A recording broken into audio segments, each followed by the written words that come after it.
Hello, Internet! Welcome to Film Theory, one of the few series that managed to make a successful crossover from video games to the movies. Suck on that, Prince of Persia!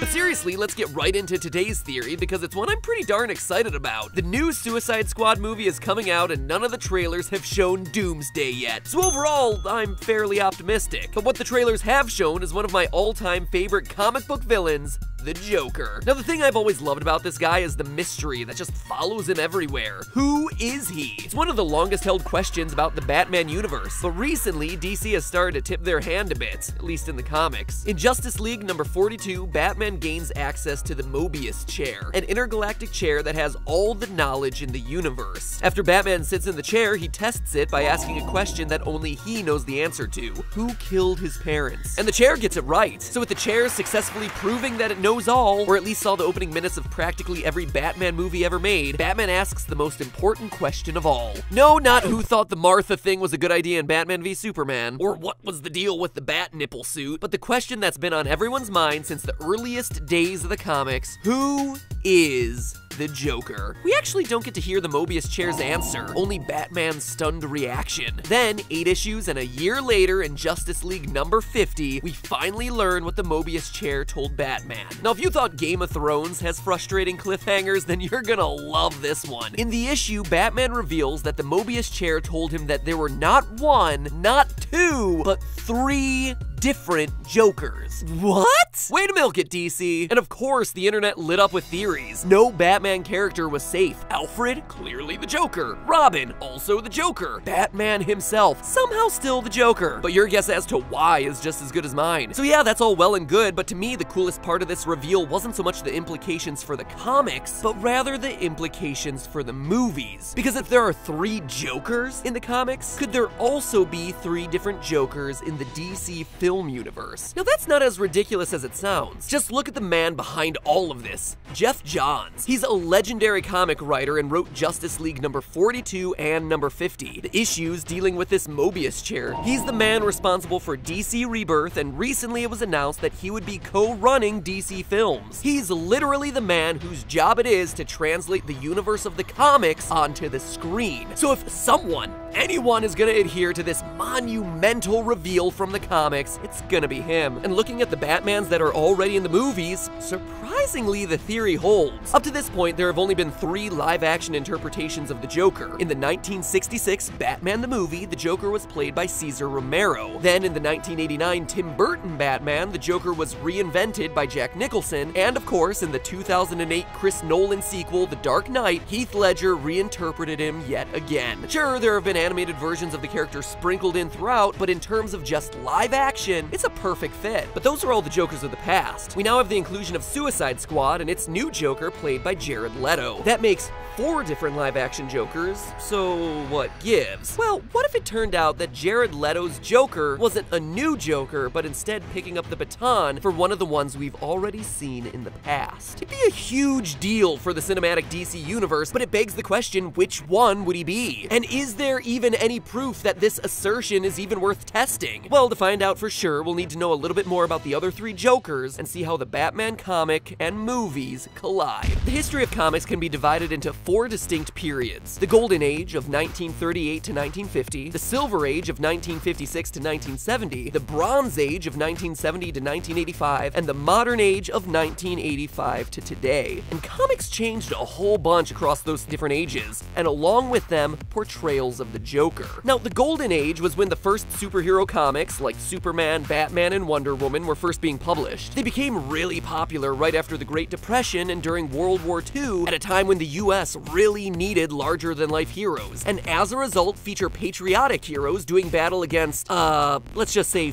foreign-looking foes. It was during this age that the Joker made his first appearance in the 1940 Batman #1. This first Joker was a deranged serial killer with a sadistic sense of humor. In the first issue ever, Joker announces on the radio that he plans to steal a diamond and murder a guy, and then he just does it. He just goes and does it. In Batman's first 12 issues, he kills dozens of people and does some pretty sick stuff, like burns smiles onto all his victims' faces and makes masks out of people's skin. People's skin! Is this the comics or Silence of the Lambs? Jeez. The golden age of comics wasn't just superhero stories though. There were actually all kinds of comics. Horror, crime, westerns, romance, and they weren't just for kids either. A lot of them had themes that were pretty darn adult. In the middle of the 1950s anti-communist paranoia though, Frederick Wardham released The Seduction of the Innocent, where he blamed comic books for all juvenile delinquency.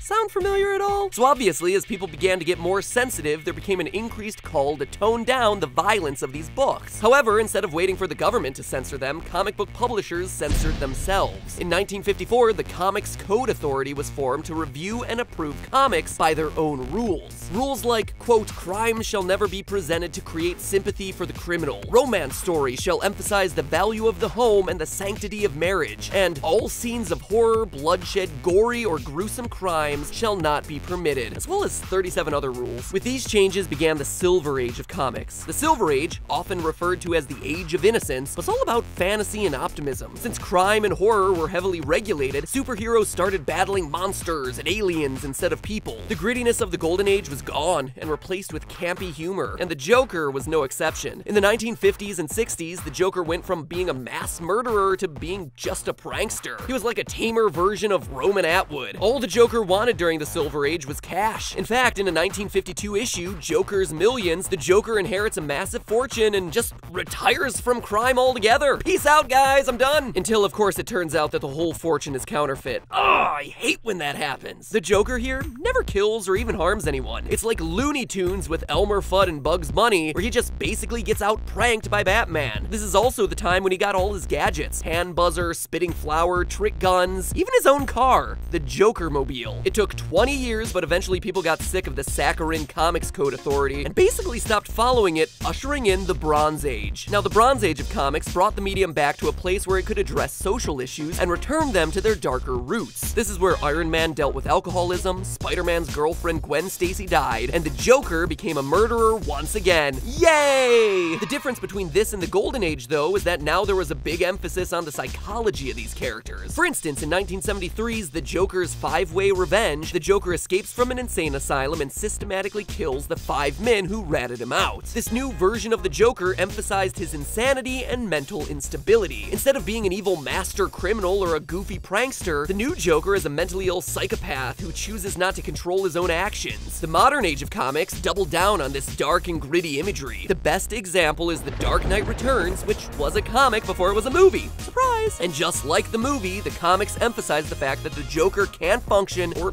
practically even exist without Batman as his counterpart, the yin to his yang. All of this should be sounding familiar. So we have 3 ages of comics and 3 Jokers: the criminal mastermind, the goofy prankster, and the psychopath. When Jeff Johns announced that there were 3 different Jokers in Justice League number 50, he was basically explaining away how the character has evolved over the past 80 years. It can be interpreted that the 3 Jokers of the Gold, Silver, and Bronze Modern Age have now just become their own separate characters. But if it's true in the comics, does it also work in the movies? Surprisingly, yes. Because when you look at it, the 3 film versions of the Joker seamlessly correspond to the 3 comic versions. The 1966 Cesar Romero Joker is the Silver Age one, a goofy prankster with crazy schemes, constantly outwitted by Batman. Romero's Joker isn't a murderer or a sadistic madman, he's just a thief, obsessed with robbing banks and art museums. And much like the Silver Age Joker, Romero's version uses a variety of gadgets: a spraying flower, a utility belt, hand buzzers, gas grenades, and yes, even his own car,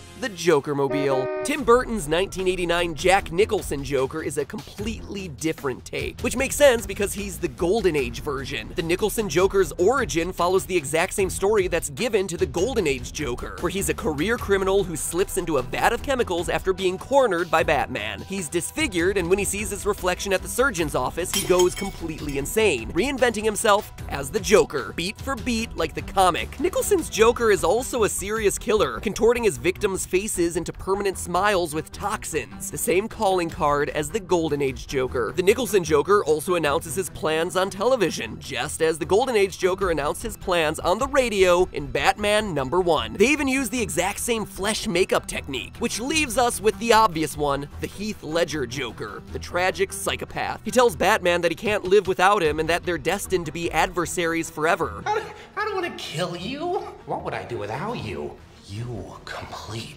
me. People are constantly stating how crazy Ledger's Joker is, how unpredictable he is, which reflects the Bronze and Modern Age's focus on his unstable psyche. Some men just want to watch the world burn.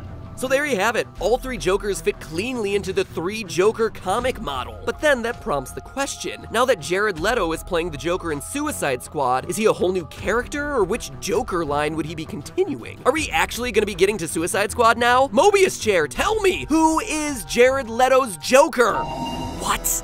Are you sure? No, I'm not questioning you, but what sort of proof do you have? Huh. That makes a lot of sense, actually.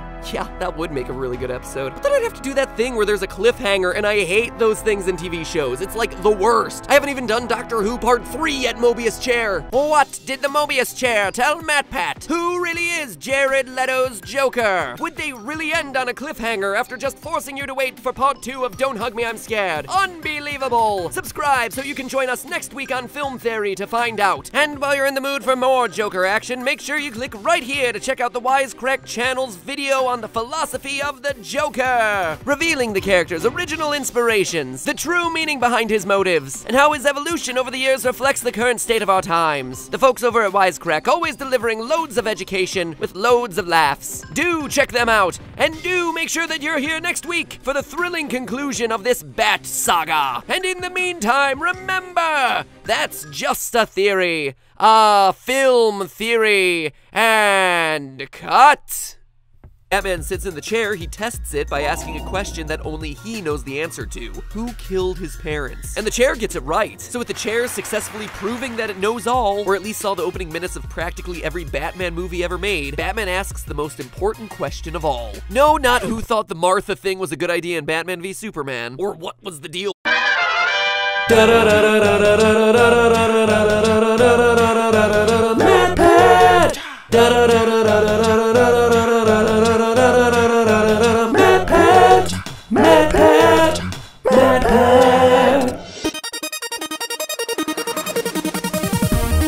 Now, the thing I've always loved about this guy is the mystery that just follows him everywhere. Who is he? It's one of the longest held questions about the Batman universe, but recently, DC has started to tip their hand a bit, at least in the comics. In Justice League number 42, Batman gains access to the Mobius Chair, an intergalactic chair that has all the knowledge in the universe. After games to the movies. Suck on that, Prince of Persia!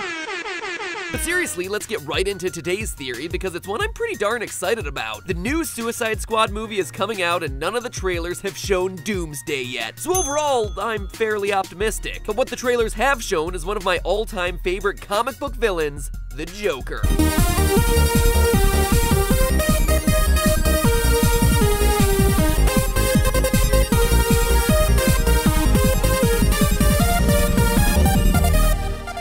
Hello, Internet! Welcome to Film Theory, one of the few series that managed to make a successful crossover from video games